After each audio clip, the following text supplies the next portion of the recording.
New York has seen its share of crime bosses, but few stories start like this. A teenage refugee arrives in America with almost nothing. No connections, no money, no clear future. Within a decade, that same man is running one of the most feared robbery crews the city has ever seen. Stores paying weekly just to stay safe, crews carrying out violent jobs across Chinatown, and a name spreading through the streets like a warning. His name was David Ty, and the organization he built didn't just rob New York, it ruled parts of it. Imagine touching down in a country where you don't know the language, don't know the system, and don't know a single soul with power. For a lot of Vietnamese immigrants who made it to America after the war, that was the real introduction. No shiny American dream, just long hours, low pay, and survival mode from day one. One of those immigrants was David Ty, born Tai Tho Hoang on January 30th, 1956 in Saigon. Long before anybody in New York ever heard the name Born to Kill, he was just a kid growing up on Ton Dan Street in South Vietnam. But even as a teenager, he wasn't moving like a regular kid. When school let out, he was already in the streets, playing middleman between American GIs looking for drugs and the Ben Su Yen, the underworld power that ran Saigon's criminal scene during the war. He learned early how money flowed and who really controlled it. Then 1975 hit. Saigon fell. The communists took over. His father, Ju, got sent to a re-education camp. That alone could have been the end of the story. But even from behind those walls, his father managed to pull strings and get his son out of the country. 3 months later, the boy landed in America with a new name, David. He started out in a small Lutheran church group home in Indiana. Quiet place, structured, supposed to be a fresh start. But David wasn't built for quiet. In May 1976, at just 20 years old, he grabbed $150, walked out, and caught a Greyhound bus to New York City. That decision changed everything. Now he's in the concrete jungle. No family, no real support, just hustle. He bounced between dead-end jobs, bussing tables in Manhattan, washing dishes wherever he could. At one point, he was scrubbing plates at the Rainbow Room, that iconic restaurant sitting high above the city in Rockefeller Center. From the 65th floor, you could see the whole skyline. But for him, it wasn't a view. It was just another shift. When he clocked out, though, that's when the other side kicked in. He started dabbling in counterfeit watches. Nothing big at first, just small moves out of his apartment. But that tiny operation would later turn into something major. In 1978, he tried a different route. He enrolled briefly at NYU. While there, he met a Vietnamese refugee from Da Nang. They moved fast, got married, baby on the way within months. Reality hit quick. College wasn't paying the bills, so they both dropped out and squeezed into a small place in Hell's Kitchen. Busboy wages and dishwasher tips weren't enough for a young family. That pressure started pushing him toward Canal Street. He wasn't there for sightseeing. He was studying the flow of money, watching who was eating and who wasn't. By 1983, he stepped into the Flying Dragons, one of Chinatown's most powerful gangs at the time. On paper, that should have been a big move. In reality, he hit a wall almost immediately. He was Vietnamese in a gang dominated by Chinese leadership. That meant limited access to the real money. He and other Vietnamese members were pushed aside, forced into their own subgroup, the Vietnamese Flying Dragons. Respect wasn't part of the deal. They were treated like coffee boys, called up for the most dangerous jobs, the type of missions where if something went wrong, nobody important would miss you. Ty handled robberies. He moved smart, never got caught, but he also wasn't rising. He could see it clearly. In an organization that sees you as disposable, there's no ladder to climb. Around 1986 or 1987, he walked away. That's when he made his sharpest move yet. He doubled down on counterfeit watches in Chinatown, and he didn't just participate, he took control. His profits shot up, the operation got tighter, more organized. more serious. At the same time, a new wave of Vietnamese youths started arriving in New York. Many were boat people, kids separated from their families, drifting across oceans before landing in America. But landing didn't mean stability. Chinatown's resources were built around the Chinese community. If someone didn't speak Mandarin or Cantonese, doors stayed closed. No access to banks, no access to services, no old generation of Vietnamese families passing down apartments or rent-controlled leases. A lot of them ended up on the streets. That's where Ty stepped in. As his name grew in the underground, it started echoing in pool halls, back alleys, and skating rinks where Vietnamese kids gathered. He became known as the guy who could help. Cash when someone was desperate, advice when someone was lost, sometimes even a place to sleep. To many, he looked like a lifeline, and in a way, he was. For young men carrying war trauma and culture shock, the life didn't always feel like greed. Sometimes it felt like the only option on the table. But behind the scenes, the picture was different. While he played community leader in public, he was ruthless in private. Discipline inside his circle was harsh. Loyalty wasn't requested, it was demanded. And while he lived comfortably, the young recruits still struggled. The generosity that built his image, it wasn't charity, it was strategy. The more he gave, the more loyal they became. Young Vietnamese immigrants started seeking him out on purpose, and he kept delivering just enough. Soon he had a tight circle, not a charity group, a workforce. Some became muscle, walking Canal Street, extorting shopkeepers and merchants. Others worked in safe houses, assembling counterfeit watches that fed his growing empire. What started as loose connections turned into structure. They called themselves the Canal Street Boys at first. It sounded local, almost harmless, but that name didn't carry enough weight. Over time, they adopted something darker, born to kill, a phrase once scrawled across the helmets of American GIs during the Vietnam War. The irony ran deep.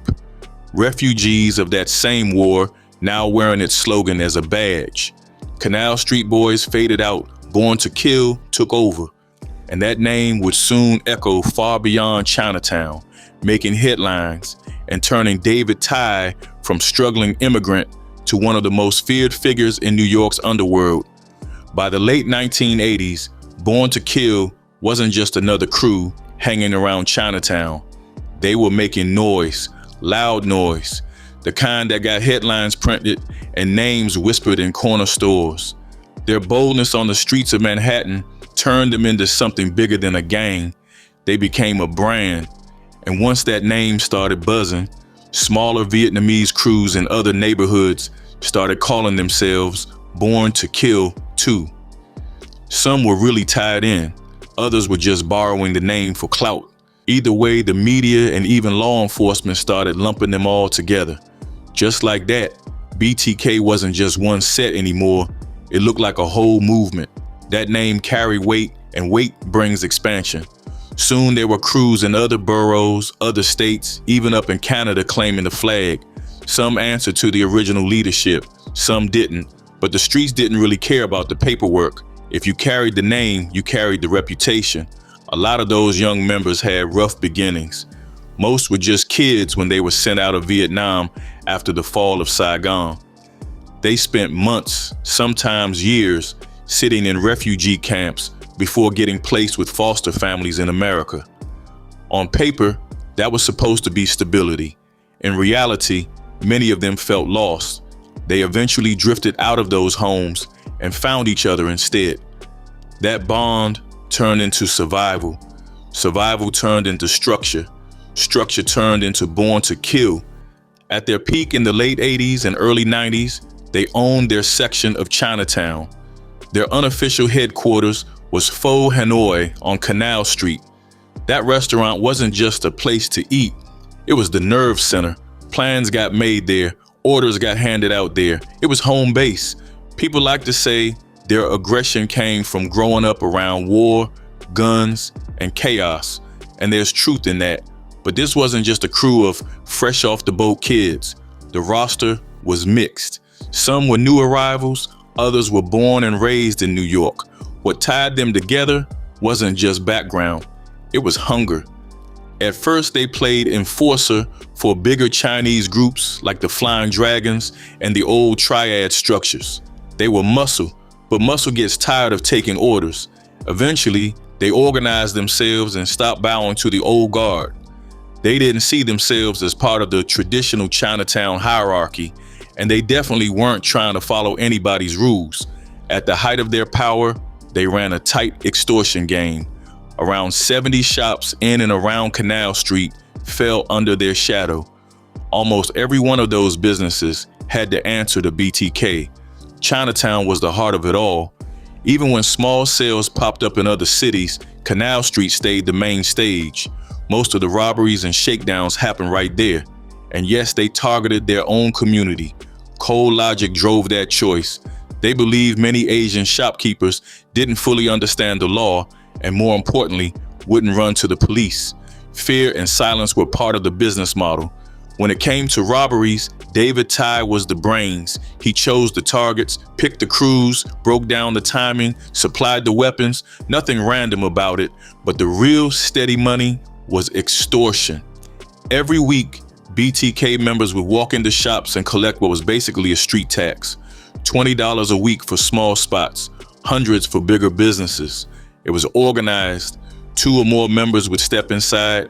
One would keep a written log of the address and amount collected, like accountants of intimidation. At the end of the day, that money flowed upward. LV Hong oversaw much of the street collection.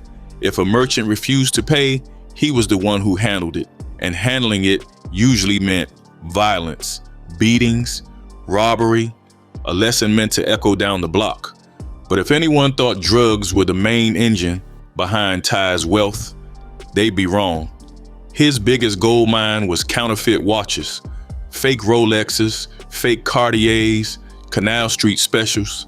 He had been working that angle for years, quietly positioning himself to dominate it.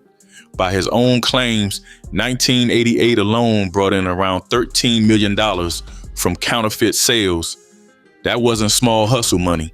That was enterprise. Moving that much product required pressure. His sales strategy wasn't subtle. Shop owners understood the message without it needing to be repeated. Stock the watches or face consequences. Other times, he flipped the script. He'd walk in acting like the reasonable one, telling merchants he could protect them from wild Vietnamese gangs. The twist? He was the wild gang. Protection only came if they carried his merchandise. It was a protection racket dressed up like customer service. And the operation didn't stop at fake watches or street taxes. Ty had something much bigger running on the side. He was also managing a large-scale brothel network, bringing in women from Southeast Asia. This wasn't just some small backroom hustle either. It had serious backing. Members of the American Mafia were reportedly helping finance it. The arrangement was simple. They helped keep the operation running, and in return, Ty kicked up a cut from robberies and other profits. It was a quiet partnership built on money and a lot of shared dirt. By 1988, David Tai wasn't just a guy selling counterfeit watches on Canal Street anymore. He was printing money. Canal Street was booming, and his empire was pulling in real cash. But when the money starts getting that big, it also gets loud. And before long, the NYPD started paying very close attention. Raid after raid started hitting his storefront. Cops kicking doors, seizing boxes, trying to choke the operation out. Most people would have laid low. Not Ty. He took it personal. During one tense standoff, officers were posted up outside his shop, trying to apply pressure. Ty looked at his guys and sent them up to the roof. Instead of bullets, they started dumping firecrackers down on the cops. It was childish on the surface, almost like a prank. But underneath that, it was disrespect. It was him saying he wasn't scared. That attitude escalated fast. After claiming he'd lost around $100,000 from police interference, Ty decided he wasn't going to just play defense. He wanted to send a message, a real one. He ordered one of his members to bomb an NYPD vehicle. The explosion was heavy. It completely destroyed the empty cruiser. But it didn't stop there. 2 officers were injured. 11 bystanders caught shrapnel and debris. What started as a turf battle over fake watches had just crossed into something way bigger. And it wasn't only the police feeling heat. When a private investigator named Leach started digging into the counterfeit operation, Ty didn't respond with paperwork or legal threats. Word on the street was he responded with a contract on the man's life. That was his version of litigation. Then came June 1989. Picture a Japanese restaurant in Manhattan. Not loud, not flashy, just a quiet dinner setting. But inside, almost every serious Vietnamese player in New York showed up. The whole underworld knew something was about to shift. Up until that point, Vietnamese gangs in the city were scattered. Different names, different neighborhoods, little crews barely coordinating with each other. It was messy. That night, Ty changed that. He made it clear the old setup was done. No more random factions, no more loose alliances. From that moment on, everything would run under one banner: Born to Kill. It wasn't a suggestion, it was a takeover. By the time plates were cleared, the structure had transformed. No more independent operators. It became a strict hierarchy. And at the top sat David Ty, officially recognized as the on high, the big brother. He didn't just get verbal agreement either. He passed around a physical contract, like a corporate merger, but with street consequences. Anyone who wanted in had to sign. The rules were simple and ruthless: total loyalty to the gang, absolute silence with police, and no crimes without approval from the local underboss. Freelancing was dead. There was technically a way out, but it wasn't clean. Anyone wanting to leave had to physically remove their BTK tattoos, leave New York, and basically disappear. No half-stepping. Then came August 5th, 1989. Ty was standing outside a mall on Canal Street, right in the middle of his territory, surrounded by a few of his guys. Just another day, until 2 members of the Flying Dragons showed up. They started talking reckless, throwing insults, trying to bait him. Then one of them spit on the sidewalk in front of him. In that world, that wasn't just disrespect, that was a challenge. Ty didn't argue, didn't yell. He walked calmly to the back of the mall, slipped into the cellar of Pho Hanoi, and grabbed 2 handguns. He came back out, handed them to 2 of his soldiers, and gave the order. Moments later, in broad daylight, on a packed Canal Street, a BTK member ran up and opened fire with a .38. One dragon was shot in the side of the head. The other took a round through the lung and aorta. Both were dead almost instantly. The street flipped into panic mode. Shopkeepers slammed shutters down, doors locked. When police arrived to investigate a double murder in the middle of a Saturday afternoon, suddenly nobody saw anything. Not one witness spoke up. Fear sealed every mouth. Summer 1990 raised the tension even higher. David Ty received an invitation from Kai Sui Benny Ong, the advisor for life of the Hip Sing Tong. In Chinatown, Benny Ong wasn't just respected. He was known as the godfather of Chinatown, Chut Suk, Uncle Seven. The chaos caused by BTK was shaking the entire criminal ecosystem. Uncle Seven wanted a Kong Su, an underworld negotiation. The word on the street was simple. If Ty showed up, he could keep his rackets in control of Canal Street. But he'd have to loosen his grip on his gang structure. Most people would have considered that meeting an honor. Ty ignored it, and ignoring Uncle Seven came with consequences. At 1 a.m., Ty's right-hand man, Vin Vu, was standing on a street corner waiting for a taxi after leaving a massage parlor. A car pulled up. Gunshots rang out. Vin Vu dropped right there. No warning, no speech, just a message. The funeral on July 28, 1990, lasted 2 full days. Between 125 and nearly 200 mourners showed up. The service was handled by Wa Wing Song Funeral Home, and the bill was reportedly paid by men who refused to give their names. 6 pallbearers carried the coffin out.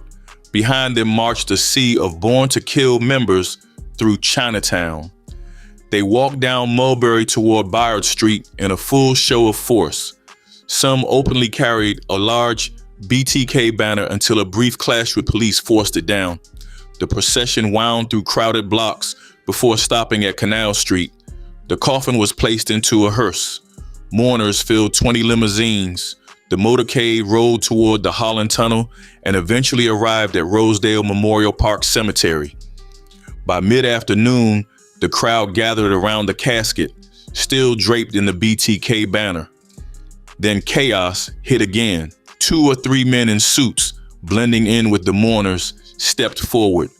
They pulled guns and opened fire. 5 people were shot almost instantly. The crowd scattered in panic. Some mourners pulled their own weapons and returned fire. The shooters jumped into a red getaway car and vanished. The cemetery shooting exploded into national headlines. Cameras focused on the spectacle of gang violence. But behind the scenes, theories circulated. Law enforcement believed it was a retaliation ordered by Uncle Seven for Ty's refusal to negotiate. Ty believed the shooters were tied to the ghost shadows. Either way, the message was clear. The streets of Chinatown weren't just dealing with one aggressive gang anymore. They were watching a full-scale war unfold.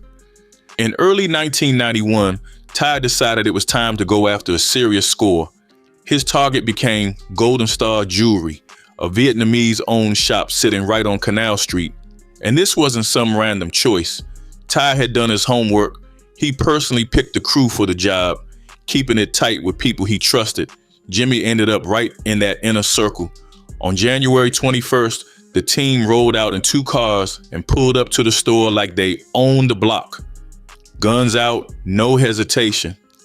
The owner, Sen Van Ta, and his employees were forced face down on the floor before anyone could even think about resisting. While some of the crew emptied the display cases, others went a step further, digging through the workers' pockets and stripping them of personal cash and jewelry. The robbery turned ugly fast. Several employees were beaten before the gang finally bailed. They didn't disappear quietly. A cop spotted 2 men sprinting from the store and diving into the blue Cadillac. Seconds later, 2 more came flying out, tossed a bag into the back seat, and jumped in as the car screeched away. Chinatown lit up with sirens. Police cars swarmed the streets as the Cadillac weaved through traffic. Inside the car, panic set in. Guns and ammo were tossed out the windows, clattering across the asphalt as they tried to lighten the load. It all ended at an intersection. The Cadillac blew a red light and smashed into an oncoming car, stopping the chase cold. The driver, Huang Ngo, and 3 others were arrested on the spot. Police recovered some jewelry, but not the main haul. That part never touched the car.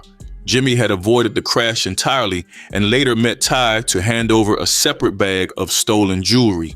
The 4 men who were arrested eventually pleaded guilty to robbery charges. That should have been the end of it, but it wasn't. Sen Van Ta did exactly what the gang feared most. He cooperated. He sat through a lineup and identified several of the robbers. From that moment on, the BTK gang shifted into survival mode. They started with intimidation. Ty approached Ta and one of his employees, later boasting that he had talked them out of testifying. Still, the gang wanted more fear. A package soon arrived at the shop. Inside were shards of broken glass and a newspaper clipping about the robbery. The message didn't need words. When that didn't work, Ty escalated. He cornered Ta one morning as the shop was opening and ordered him to lie in court to say the men who were arrested weren't responsible. By February, the pressure was constant.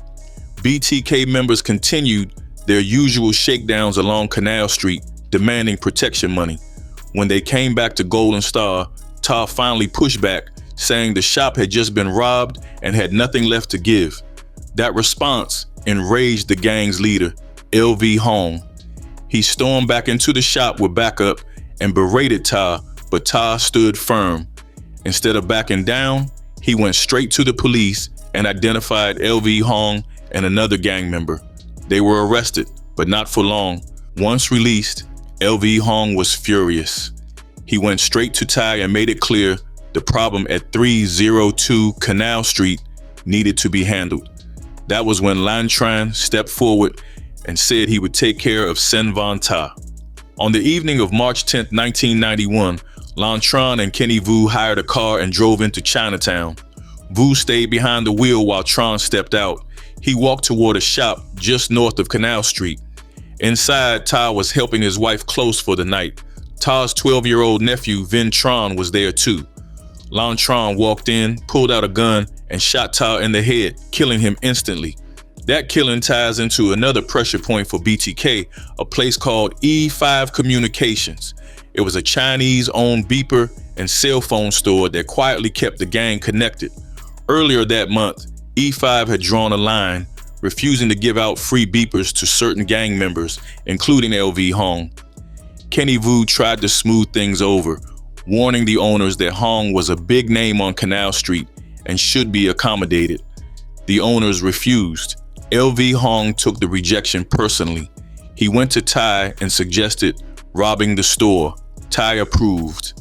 On March 25th, Jimmy and another member walked into E5 with guns drawn, ordered employees to the floor, kicked one worker, and forced another to empty the register. They left with cash, a phone, and jewelry taken directly off the staff. Afterward, Kenny Vu made sure the owners understood the message.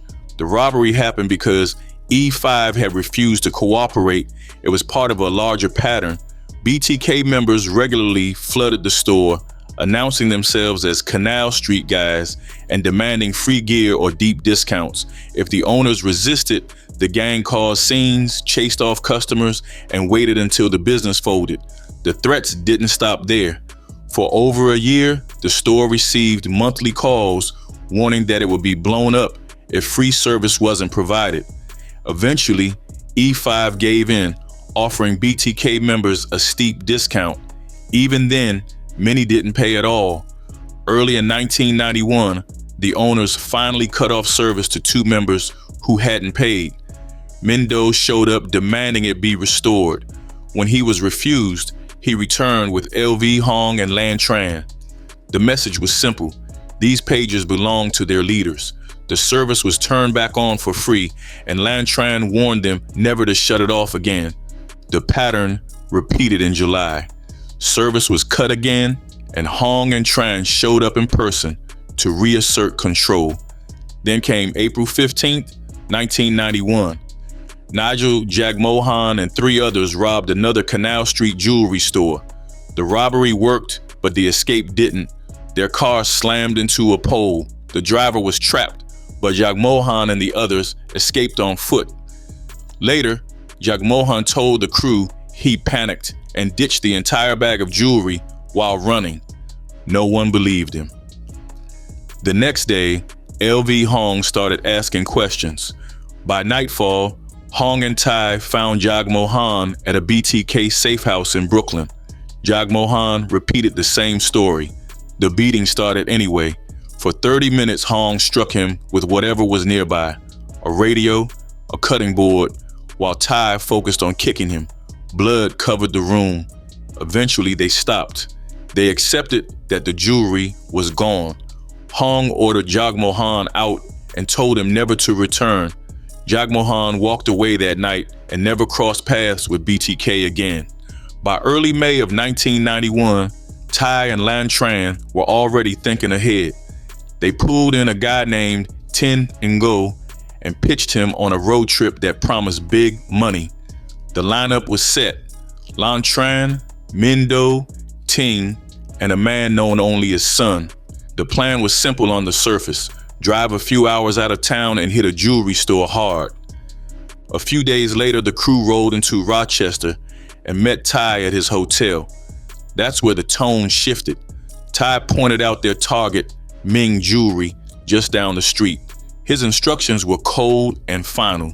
If anyone inside resisted, they were to be shot in the head. No hesitation, no mistakes. What Tai didn't know was that the plan was already dead on arrival. Tin Ngo was a government informant. The next morning, as the cars pulled out and headed toward the store, the crew didn't find an easy payday waiting. They found police, lots of them. The vehicles were stopped, everyone was questioned, and the cars were torn apart piece by piece. Guns and ammunition were found without much effort. Normally, that would have been the end, but law enforcement was playing the long game. To protect Ten's cover, they let everyone walk. The crew was told they'd been stopped because they matched the description of local drug traffickers. The gang drove away feeling lucky, never realizing the real reason the police were there was sitting right beside them. By early August, Ty was already back in motion. This time he came to Ten with something even crazier. Someone had offered him $10,000 to bomb the Pho Bang restaurant in Chinatown. Ty admitted he'd already tried once before. He had sent men to do the job, but men hit the wrong restaurant. Ty only found out when the client called to complain. To fix the mistake, Ty handed Ten a homemade bomb and showed him how it worked, but he didn't want Ten doing it himself. He told him to recruit someone new. Ten talked a fresh face named Tom into carrying the device, while another member, Hai, agreed to act as lookout. Once again, the police were already waiting. The moment Tom and Hai showed up at the restaurant, officers swarmed in, made the arrest, and seized the bomb before it could be used.